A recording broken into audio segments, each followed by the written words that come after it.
ನಮಸ್ತೆ ಎಲ್ಲರಿಗೂ. ಎಲ್ಲರೂ ಹೇಗಿದ್ದೀರಾ? ನಾನು ಚೆನ್ನಾಗಿದ್ದೀನಿ, ನೀವೆಲ್ಲ ಚೆನ್ನಾಗಿದ್ದೀರಾ ಅಂತ ಭಾವಿಸ್ತಾ, ಜ್ವರ ಬಂದಾಗ ಏನಾನ ಖಾರವಾಗಿ ತಿನ್ನಬೇಕು ಅಂದಾಗ ಈ ಥರ ಸಪ್ಪೆಸರು ಮಾಡ್ಕೊಂಡು ತಿನ್ನಿ.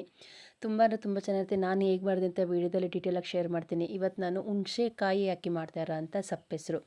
ಮೊದಲಿಗೆ ಇಲ್ಲಿ ನಾನು ಅಳಸಂಡೆ ಕಾಳು, ಹಸಿ ಅಳಸಂಡೆ ಕಾಳನ್ನ ಫಸ್ಟು ಕುಕ್ಕರ್ಗೆ ಹಾಕ್ಕೊಂಡು ಒಂದರಿಂದ 2 ಇಲ್ಲ 3 ವಿಷಲ್ ಹಾಕ್ಸ್ಕೊಂಡ್ರೆ ಸಾಕು. ಯಾಕಂದರೆ ಹಸಿ ಇರೋದ್ರಿಂದ ಬೇಗ ಬೆಂದೋಗುತ್ತೆ. 2 ಇಲ್ಲ 1 ಹಾಕ್ಕೊಂಡ್ರೆ ಸಾಕಾಗುತ್ತೆ. ತುಂಬ ಮೆತ್ತಗಾದರೂ ಚೆನ್ನಾಗಿರೋದಿಲ್ಲ ಕಾಳು. ಇದಕ್ಕೆ ನಾನು 1 ಟೊಮೊಟೊ ಹಾಕ್ತಾಯಿದ್ದೀನಿ, ಒಂದು 4 ಬದನೆಕಾಯಿ ಹಾಕ್ತಾಯಿದ್ದೀನಿ. ಬದನೆಕಾಯಿ ಯಾಕೆ ಹಾಕೋದು ಅಂತ ಅಂದರೆ, ಸ್ವಲ್ಪ ಅದು ಸಪ್ಪೆಸರು ನಾವು ಕೈಯಲ್ಲಿ ಕಿವುಸಿದಾಗ ಗಟ್ಟಿ ಬರಲಿ ಅಂತೇಳಿ ಹಾಕೋದಕ್ಕೆ ಬದನೆಕಾಯಿ 4 ಹಾಕಿದ್ದೀನಿ. ಸ್ವಲ್ಪ ಉಪ್ಪು ಹಾಕಿ ಕುಕ್ಕರ್ನ ಮುಚ್ಚಿ 2 ವಿಷಲ್ ಹಾಕ್ಸ್ಕೊತೀನಿ.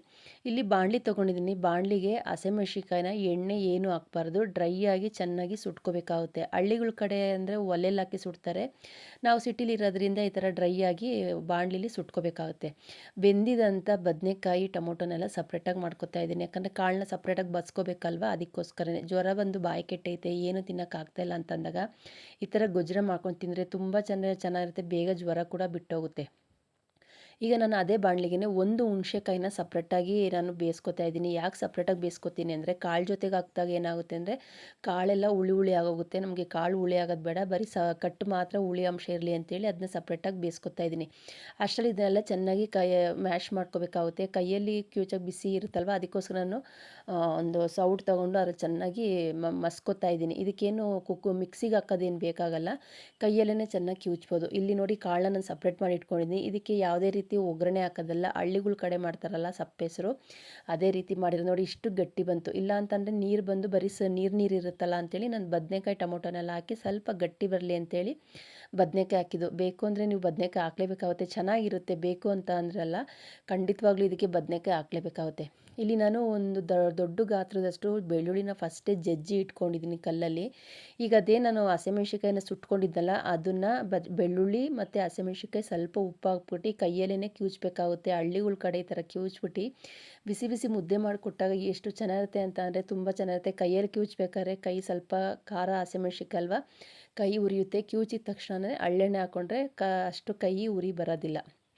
ತಕ್ಷಣ ಅದು ಕಿವುಚಿದ ತಕ್ಷಣ ನಾವು ಕೈನ ಡೆಟಾಯ್ಲಲ್ಲಿ ಹಾಕ್ಕೊಂಡು ಕೈಯೆಲ್ಲ ನೀಟಾಗಿ ವಾಶ್ ಮಾಡಿಕೊಂಡು ಎಣ್ಣೆ ಹಾಕ್ಬಿಟ್ರೆ ಕೈ ಉರಿ ಬರೋದಿಲ್ಲ. ಕೈಯಲ್ಲಿ ಕಿವುಚಿ ಮಾಡಿದ್ರೇ ಇದಕ್ಕೊಂದು ಒಳ್ಳೆ ಟೇಸ್ಟ್ ಕೊಡುತ್ತೆ. ಅದಕ್ಕೋಸ್ಕರ ನಾನು ಕೈಯಲ್ಲೇ ಕಿವುಚಿದ್ದು. ಮಿಕ್ಸಿಗೆ ಹಾಕಿದ್ರೆ ರುಚಿ ಕೊಡೋದಿಲ್ಲ. ಇಲ್ಲಿ ನೋಡಿ, ನಾನು ಹುಣಸೆಕಾಯಿನ ಇಟ್ಕೊಂಡಿದ್ದೆನಲ್ಲ, ಸುಮ್ಮನೆ ಒಂದು 2-3 ನಿಮಿಷ ನಾವು ಬೇಯಿಸಿದ್ರೆ ಸಾಕು, ಅದು ಸಿಪ್ಪೆಲ್ಲ ಬಿಟ್ಕೊಳ್ಳುತ್ತೆ. ಅದ್ರ ರಸ ಎಲ್ಲ ತಕ್ಕೋಬೇಕಾಗುತ್ತೆ. ಅದರಲ್ಲಿ ಎಳೆದು ಹುಣಸೆಕಾಯಿ ಇದಿರುತ್ತೆ ಬೀಜ, ಅದನ್ನು ಸಪ್ರೇಟಾಗಿ ತೆಗೆದಿಟ್ಕೊಬಿಡ್ಬೇಕಾಗುತ್ತೆ. ಅದ್ರ ರಸ ಮಾತ್ರ ಹಾಕಿದ್ರೆ ಸಾಕು ನಮಗೆ. ನೋಡಿ, ಒಂದು 5 ನಿಮಿಷನೂ ನಾನು ಬೇಯಿಸಲಿಲ್ಲ, ಇಷ್ಟು ಚೆನ್ನಾಗಿ ಬೆಂದೋಯ್ತು. ಇದನ್ನು ಸಪ್ರೇಟಾಗಿ ನಾನು ಸ್ವಲ್ಪ ತಣ್ಣೀರು ಹಾಕ್ಕೊಂಡು ಚೆನ್ನಾಗಿ ರಸ ತಕ್ಕೋತಾ ಇದ್ದೀನಿ. ಎಷ್ಟು ಚೆನ್ನಾಗಿರುತ್ತೆ ಅಂದರೆ, ನಾವು ಹುಣಸೆಹಣ್ಣು ಹಾಕಿ ಮಾಡೋದಕ್ಕೂ ಹುಣಸೆಕಾಯಿ ಹಾಕಿ ಮಾಡೋದಕ್ಕೂ ತುಂಬ ಅಂದರೆ ತುಂಬ ಚೆನ್ನಾಗಿರುತ್ತೆ. ಎಲ್ಲೋ ನಾವು ಹಳ್ಳಿಲೇ ಹೋಗಿ ತಿಂತಾಯಿದ್ದೀವೇನೋ ಅಂತ ಅಷ್ಟು ಟೇಸ್ಟ್ ಕೊಡುತ್ತೆ, ಅಷ್ಟು ರುಚಿಯಾಗಿರುತ್ತೆ. ಒಬ್ಬೊಬ್ಬರು ಒಂದೊಂದು ಥರ ಮಾಡ್ತಾರೆ. ನಾನು ನಮ್ಮೂರ ಕಡೆ ಈ ಥರ ಮಾಡೋದ್ರಿಂದ ಆ ಹುಣಸೆಕಾಯಿ ತಂದಿದ್ವಲ್ಲ ಅಂಥೇಳಿ ನಾನು ವೀಡಿಯೋನ ಶೇರ್ ಮಾಡ್ತಾಯಿದ್ದೀನಿ. ತುಂಬ ಚೆನ್ನಾಗಿರುತ್ತೆ. ನೀವು ಒಂದು ಸಲ ಟ್ರೈ ಮಾಡಿ. ಹುಣಸೆಕಾಯಿನೆಲ್ಲ ನಾವು ಕಿವುಚಿದ್ವಲ್ಲ, ಆ ನೀರನ್ನು ಕೂಡ ಫಸ್ಟೇ ಏನು ಟೊಮೊಟೊ ಬದನೆಕಾಯಿನ ನಾನು ಕಿವುಚಿಟ್ಕೊಂಡಿದ್ದೆನಲ್ಲ ಸಪ್ಪೆಸರು ಕಟ್ಟಿಗೆ, ಅದಕ್ಕೆ ಹಾಕ್ಕೊಂಡು ಮಿಕ್ಸ್ ಮಾಡ್ತಾಯಿದ್ದೀನಿ. ಹಸಿಮೆಣ್ಸಿನ್ಕಾಯಿ, ಬೆಳ್ಳುಳ್ಳಿ, ಉಪ್ಪನ್ನ ನಾನೇನು ಕೈಯಲ್ಲಿ ಕಲಸಿಟ್ಕೊಂಡಿದ್ದೆನಲ್ಲ ಅದನ್ನು ಕೂಡ ಹಾಕ್ಕೊಂಡು ಲಾಸ್ಟ್ ಸ್ವಲ್ಪ ಕೊತ್ತಂಬರಿ ಸೊಪ್ಪು ಹಾಕ್ಬಿಟ್ಟು ಇದನ್ನು ಕುದಿಸ್ಬಾರ್ದು. 2 ಟೈಮ್ಗೆ ಇಡ್ತೀವಿ ಅಂತಂದರೆ ಸಪ್ರೇಟಾಗಿ ಎತ್ತಿ ನಾವು ಕುದಿಸಿ ಇಡಬೇಕಾಗುತ್ತೆ. ಇದನ್ನು ಕುದಿಸ್ಬಾರ್ದು, ಹಾಗೇ ನಾವು ಆವಾಗ ಕಿವುಚಿ ಆವಾಗ ತಿನ್ನಬೇಕಾಗುತ್ತೆ. ಯಾಕಂದರೆ ಕಟ್ಟೆಲ್ಲ ನಾವು ಬೇಯಿಸಿರೋದ್ರಿಂದ ಅಳಿಸೋಗೋದಿಲ್ಲ. ಇಲ್ಲ ಅಳಿಸೋಗುತ್ತೆ, ಬಿಸಿಲು ಜಾಸ್ತಿ ಇತ್ತು ಅಂದರೆ ಒಂದು ಕುದಿಸಿದ್ರೆ ಏನೂ ಆಗೋದಿಲ್ಲ.